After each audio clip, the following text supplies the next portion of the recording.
Welcome to knowledge age a hunters. तो आज हम क्लास 10 का अपना जो काव्य खंड का 5th चैप्टर है उत्साह, जिसके पोइट कौन है, सूर्यकांत त्रिपाठी निराला, तो उसको हम डिस्कस करेंगे। सो गाइस, इसको डिस्कस करने से पहले हम ये जान लेते हैं इसमें क्या है, मतलब एक छोटा सा ओवरव्यू जो कि बहुत ही छोटा है। आगे क्या होगा हम वो जान लेंगे। तो ओवरव्यू क्या है कि ये जो उत्साह है ये गीत है जिसमें क्या है, जो बादलों को संबोधित करता है, ठीक है, जो बादलों पर है, ठीक है, एक गीत है ये। तो फिर इतना ही ओवरव्यू, ज़्यादा लेंदी नहीं ओवरव्यू बताएंगे ताकि बोर हो जाओगे आप लोग। तो फिर क्या है, इतना ओवरव्यू, अब हम इसको रीड कर लेते हैं, समझ में आ जाएगा जब पूरा रीड करेंगे जब डिस्कस होगा। तो अब इसमें क्या है, उत्साह पहले रीड करते हैं, फिर इसका मीनिंग क्या है वो जानेंगे।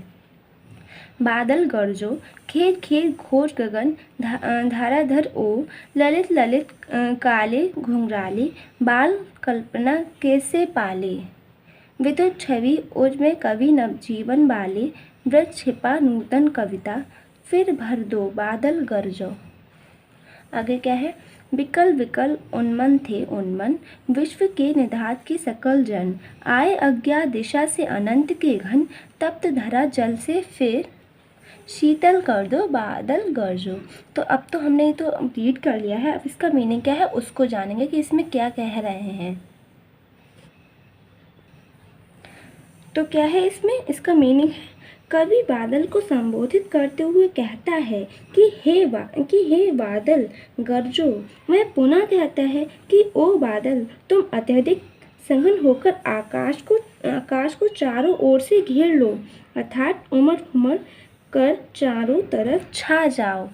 फिर आगे क्या है, समाज में बदलाव की आकांक्षा रखने वाले कवियों को संबोधित करते हुए कवि कहता है कि वे नवजीवन का काव्य रचने वाला कवि, तुम बादलों में काले घुंघराले सुंदर बालों की कल्पना करते हुए भी अपने हृदय में बिजली की कड़क और चमक धारण किए हुए अपनी नई कविता में बिजली के समान विलप छिपाकर क्रांति चेतना का स्वर भर दो, ए बादल गरजो। इतना आगे का ही समझ में। फिर आगे क्या है, गर्मी से संसार के सारे लोग व्याकुल और अनमने थे, ठीक है, गर्मी से क्या थे, संसार के जितने भी लोग थे वो व्याकुल और अनमने थे, अर्थात व्याकुलता के कारण लोगों का मन कहीं टिक नहीं पा रहा था।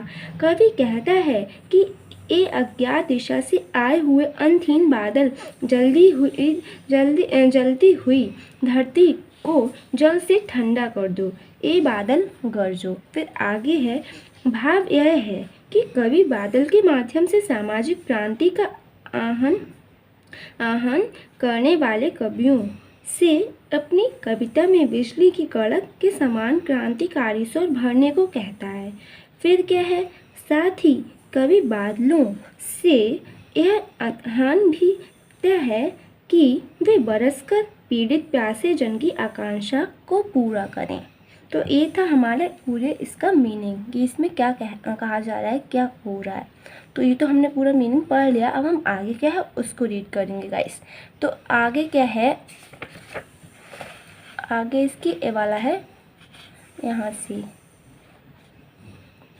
अट नहीं रही है, तो अट नहीं रही है। अब हम इसका भी मीनिंग भी जान लेंगे कि क्या है। तो इसका मीनिंग जानने से पहले हम इसको भी समझ लेते हैं कि इसमें है क्या, ये क्या कह चाह रहा है। सो गाइस, अब इसमें है, इसमें क्या कह रहा है, तो वो है अट नहीं रही है।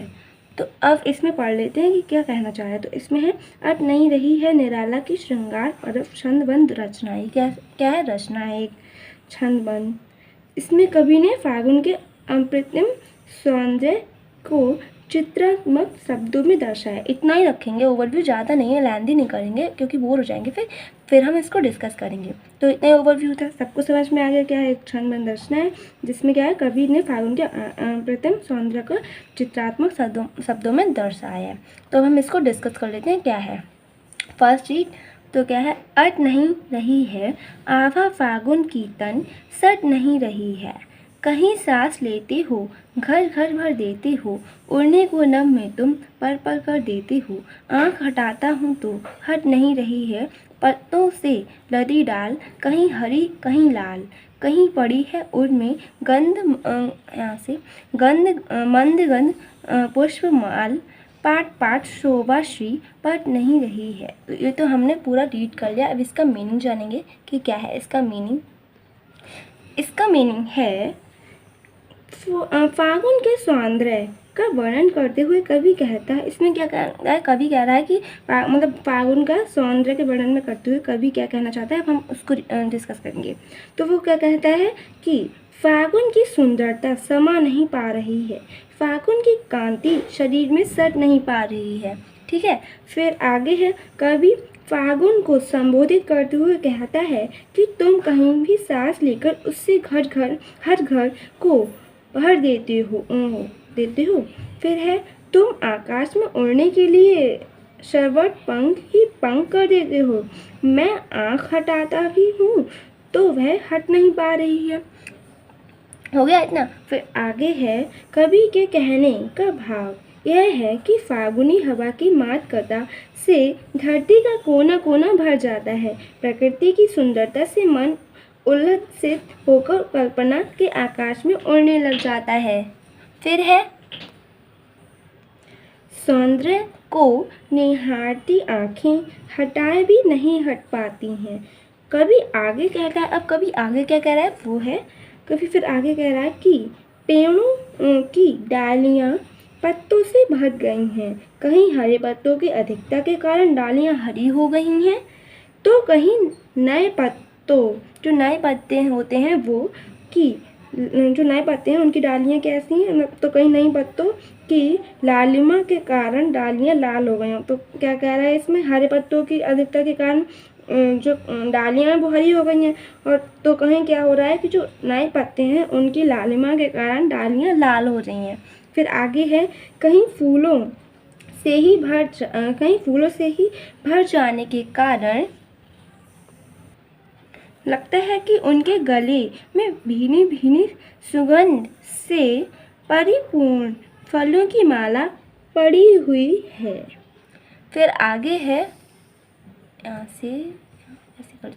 फिर आगे है, जगह जगह सुंदरता की कांति भर नहीं पा रही है, अर्थात शोभा की अधिकता के कारण वह समा नहीं पा रही है। तो ये था इस पूरे का मीनिंग। सो गाइस, यहीं पर हमारा जो चैप्टर है उत्साह वो फिनिश हो गया। सो गाइस, मिलते हैं नेक्स्ट वीडियो में इसके क्वेश्चन आंसर्स के साथ। So guys, hope you like this video. Bye bye.